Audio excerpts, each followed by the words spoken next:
एक बार एक पिताजी ने अपने पुत्र से कहा, बेटा यहाँ पास में कथा चल रही, मंदिर में चले जाओ, हम दुकान संभालते, हमारी जगह तुम चले जाओ और वहां से कुछ सीख कर आना। अब वो बालक तो गया और उस दिन बैठा तो पंडित जी ने बहुत सारी बातें सुनाई, लेकिन उसने एक ही बात पकड़ ली कि भगवान सत्य है और जो सत्य का पालन करता है उसकी हमेशा प्रभु रक्षा करते। उसने कहा आज से मैं सत्य बोलूंगा। आया दूसरे दिन दुकान पे बैठा, एक ग्राहक आया, ग्राहक ने पूछा चीनी कितने रुपए किलो है, तो कहा हमको तो इतने में पड़ती है, हमारे पिताजी इतने का बताते हैं, पर हम सत्य पर बोलेंगे इसलिए हम इतने का देंगे जितने का बाजार से आया है। तो ग्राहक को बड़ा आश्चर्य हुआ कि तो बड़ा ईमानदार दुकानदार है। पिता ने देखा आज इतना ज्यादा ग्राहक क्यों आ रहे हैं, तो वो बैठ गए कि बेटा भाग्यशाली है। लेकिन जब उन्होंने देखा कि मुनाफा तो कुछ कमा ही नहीं रहे, बालक तो उनको और रेट बता बता करके बोल रहा पिताजी इसमें देते हैं, आई इसमें है। ये सुनकर पिता ने कहा, ये बेटा ऐसे तो तू बर्बाद कर देगा मुझे, क्या सीख लिया है? बोले पिताजी आपने तो कहा कथा में, कल हमने कथा में सुना था सत्य बोलना है।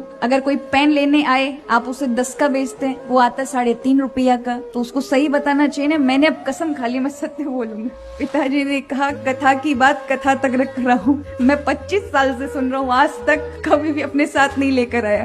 तू कैसे एक दिन गया और ऐसी बात लेकर आ गया कि आज मेरा व्यापार चौपट कर देगा। हम भी तो यही सोचते हैं, कितने लोग हैं इतनी सारी कथाएं सुनते, इतनी सारी कथा सुनते महाराज, पर बदलाव रत्ती भर कर नहीं है। इसलिए हमारे यहाँ कहा जाता है कि कथा जब श्रवण करो ना, तो किसके साथ करनी चाहिए? श्रद्धा के साथ।